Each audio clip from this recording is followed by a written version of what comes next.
These types of involvements and the proximity of U.S. and Russian troops, the proximity of flying buzzing U.S. warships in the Mediterranean and the Persian Gulf.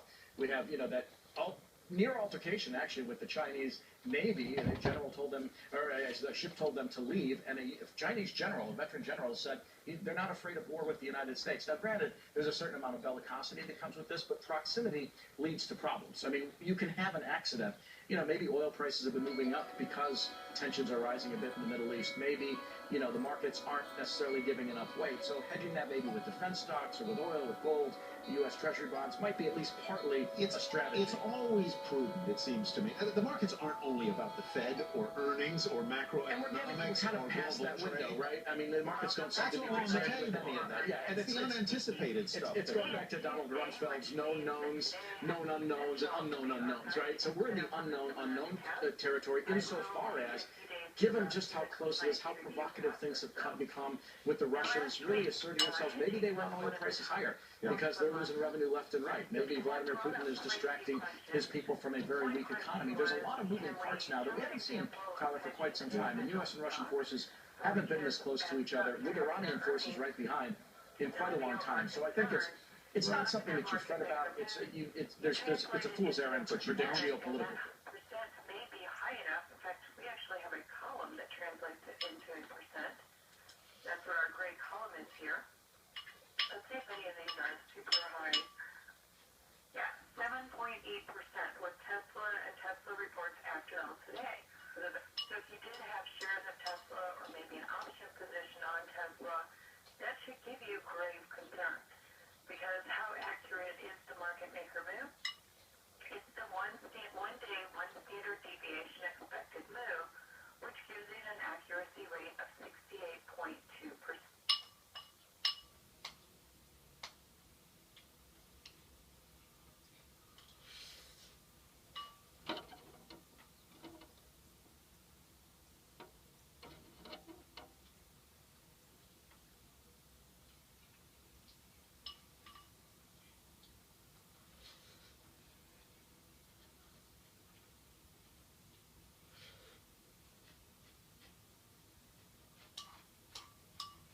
Yes. And if we add the volume, we'll notice there is no volume, letting you know it's not tradable.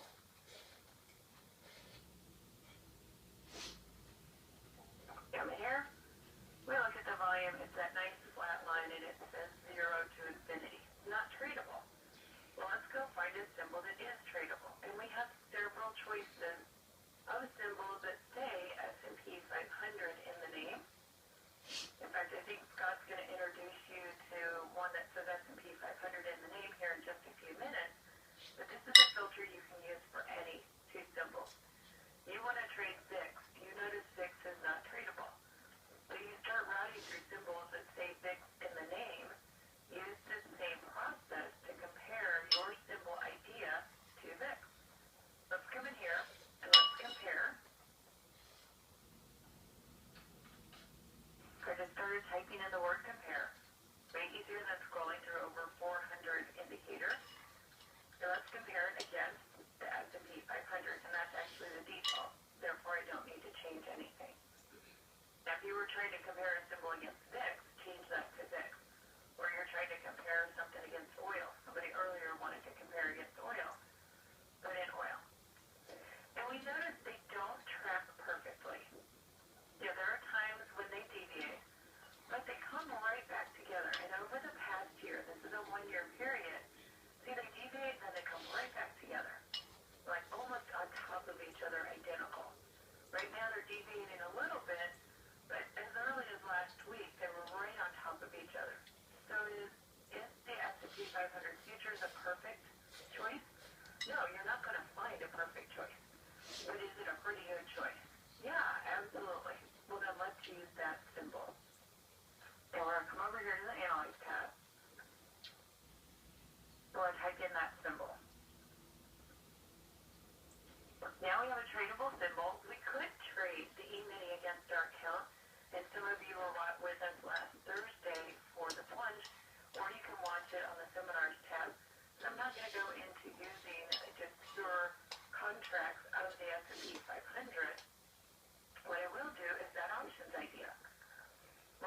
we come in here and we simply buy a put, let's go on a little bit further in time here, just to give us a little bit more time, because over earnings, you might choose to use the weeklies for something like a collar or any of your other choices, because you really only need or want that for, that earnings event.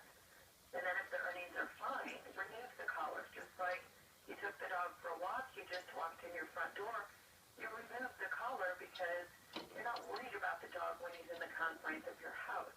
You're only worried about him on that sidewalk when you were taking him for a walk.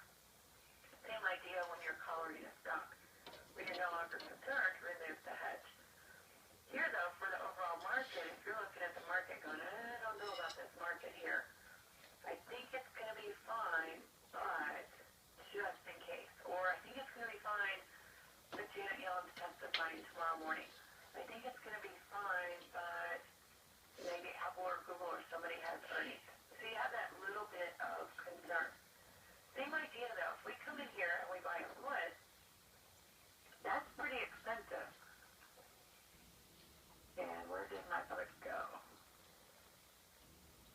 Here it is, down here. Close that one. In fact, let's just use our December contract. D5.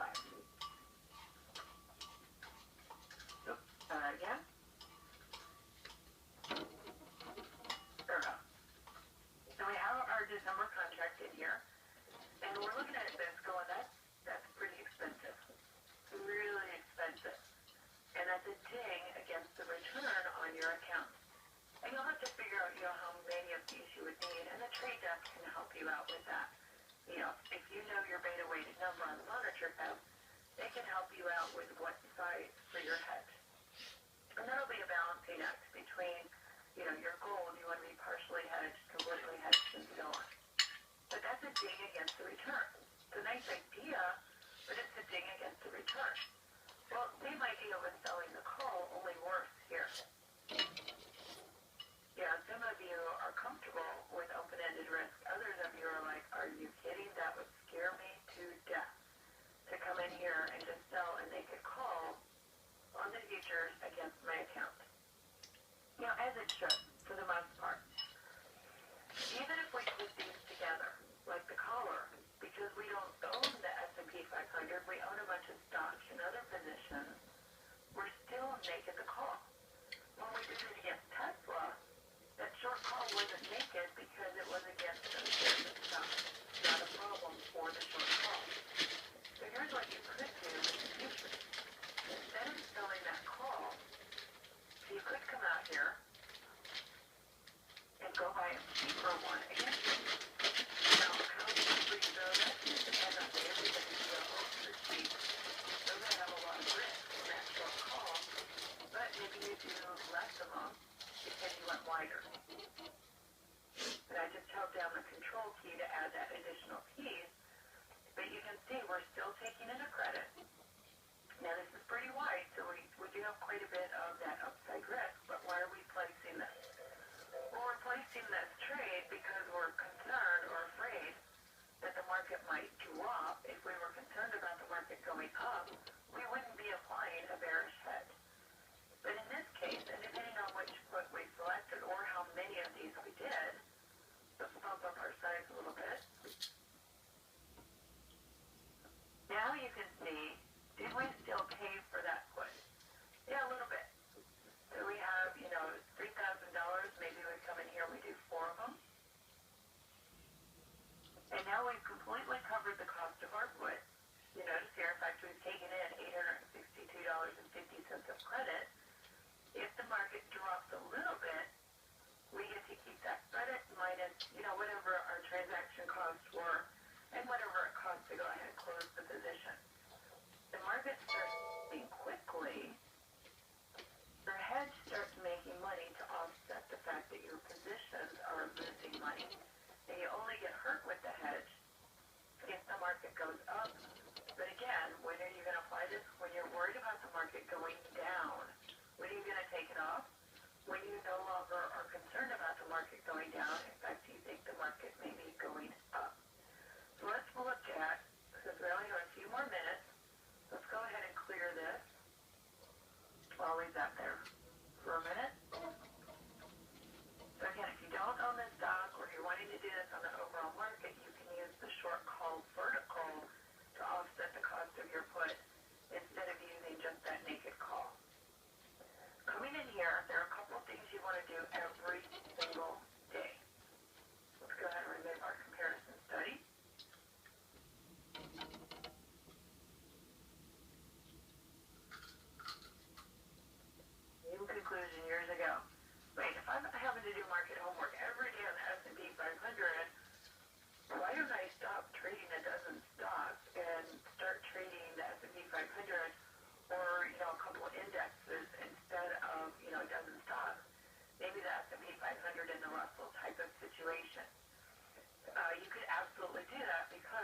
every one of us needs to be doing homework on the overall market every day.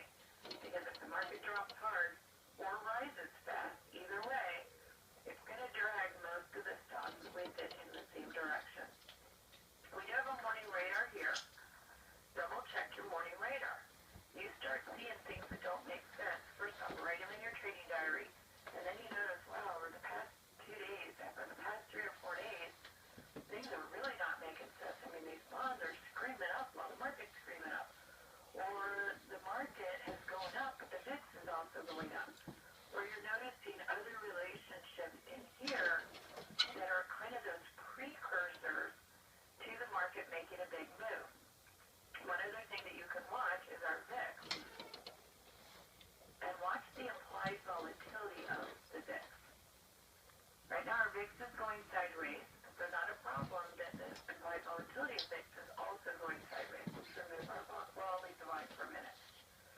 If the VIX is going sideways, but its implied volatility is taking up, you're going to read this the same as you read VIX, the overall market. Because even look here, VIX is going sideways. Implied volatility of VIX is taking up. That gave you a week's notice, a full week. It looks like maybe even a week and a day notice before the VIX did this spike and before the market made that big move in just a couple of days.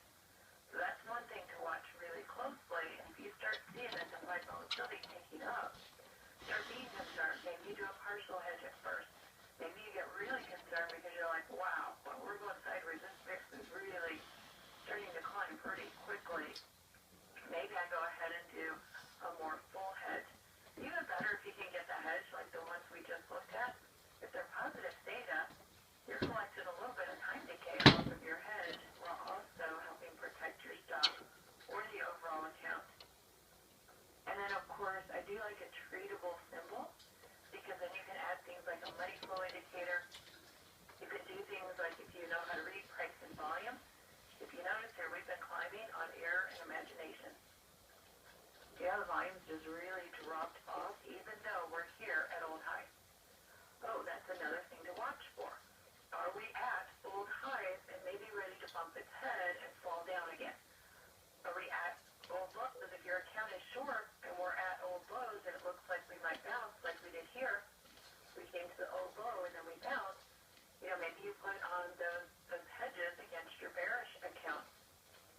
Again, watch for things like that. You can use the Fibonacci levels to watch for things like that.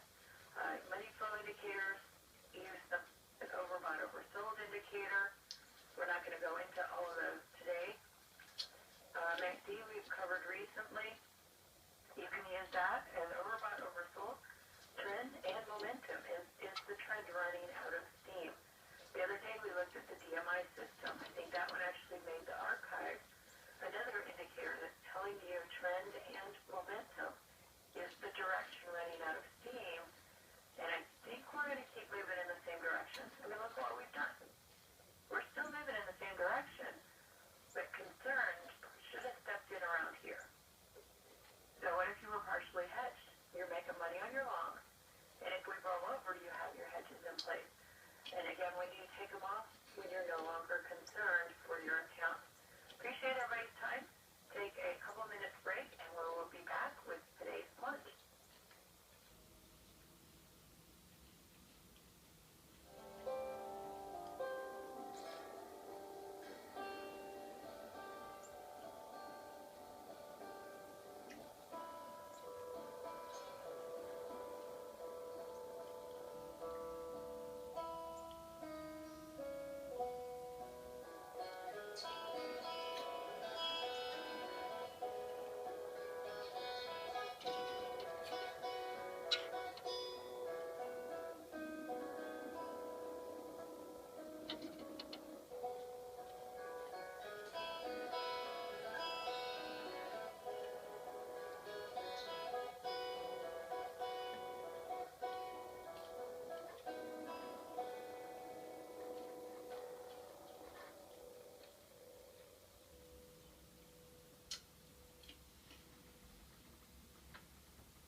sitting in with Kevin Hinks. Kevin, how you doing? Hello, everybody. Good to be back. And Cindy is also joining us on the phone. Cindy, how's everything out there? You good? I'm good, thank you. Ready to go. Fantastic. And Simon been driving the studio for us, making sure that everything is working. It seems to be all right. I don't know if we have SLS in the house still, but he was earlier. Perhaps he'll join us as well. But today is, in fact, the plunge session. And today's session is ETF Live. So when you're in the monitor page and we're looking at the different groups that we have set up here, ETFs Live is what we cover on Tuesdays. Now, keep in mind, this session is not recorded or archived. So everything we talk about here, because it is about the broad-based ETFs that we're doing our monthly strategies in, for compliance reasons, we're not able to record and archive this session on Tuesdays. Again, this is the only session we do not. So as a result, on Tuesdays, we do record Cindy's session that was just on. Cindy, right? So I think we just got that recorded for you as well during the technically speaking portion. So today what we want to do is look at the monthly income strategies. And again, this sort of aligns nicely, Kev, with what we were talking about this morning, because today's topic, Kev, was theta and monthly income strategies. So for those who have not participated with us in the ETFs Live segment on Tuesday afternoons in the plunge, they kind of got an idea of what the iron condor is and what theta is. So it's a pretty good lesson. I mean, for those who have not been following along, at least they get an idea. Now, if they did join us back today, if you're new and you join us because of that session, welcome. And again, we will be looking at examples of iron condors. Now, first thing I'm going to say out of the chute, Kev, is we knew last time we met and talked about these, which was last Tuesday, we were a little bit worried about the upside. Remember, Kev? So we decided that we'd make a small hedge, which we did, but it turns out the market has continued to go up. So, Kev, I don't know why you didn't tell me we should have made a bigger hedge, but at the time we got 100 deltas, but now it looks like we might need another 100 deltas. So we'll take a look at today, and what does that mean? We need more deltas, and what do we need to do to hedge our iron condor strategies? Because remember, it's a range-bound trade, right, Kev? I mean, you have your, what do you call them? Your beacons, or your goalposts, right? And if it starts moving in one direction, yeah, I mean, it's going towards one of your goalposts. two ways you can lose money, right, with a short iron condor, right? It can move towards one of your strikes, so delta, or vega if volatility goes up, Right. and those are the two risks involved there. Right. And volatility. And keep in mind, if it stays between your goalposts, you'll still make your max gain, even if volatility goes up. Because on expiration day, if you're between your goalposts, everything expires. All the out of the money calls and puts expire at zero. Even if volatility is at 1 million, but they still have to expire zero if they're out of the money. But you're absolutely right, Kev. Those are the two things we keep an eye on. And right now, it's delta. I mean, it has moved towards our upper goalpost. So let's just review real quick what we're talking about. Well, first of all, here's our monitor page. And if we open up one, now I'm going to start with the one that's been the most friendly to us, Kevin. The most friendly, which is the IWM. Let me hide the left side bar here, just so we can... first of all, does everyone just keep an eye on what the market's doing here? We're up 3/10, 5/10, 6/10, 7/10. So, again, we're just kind of hanging in here. What's oil doing? Holy cow, 48. Oil's at 48? When did that happen? Time out, everybody. I feel good that I took my wing back up Yeah. $5. Hold on a second. I just want to take a quick look. What is going on in oil? Hold everything. Can I get rid of some of this stuff? Hold on just a second. These are studies, right? So I'm going to just go ahead and remove all studies. Just jump in here real quick. Okay. This has been a pretty move. Now, because remember, I'm just going to highlight the last couple of days. Before that number came out last week on Wednesday, this is the Wednesday bar, we were touching 42, and people were talking, okay, well, that's it.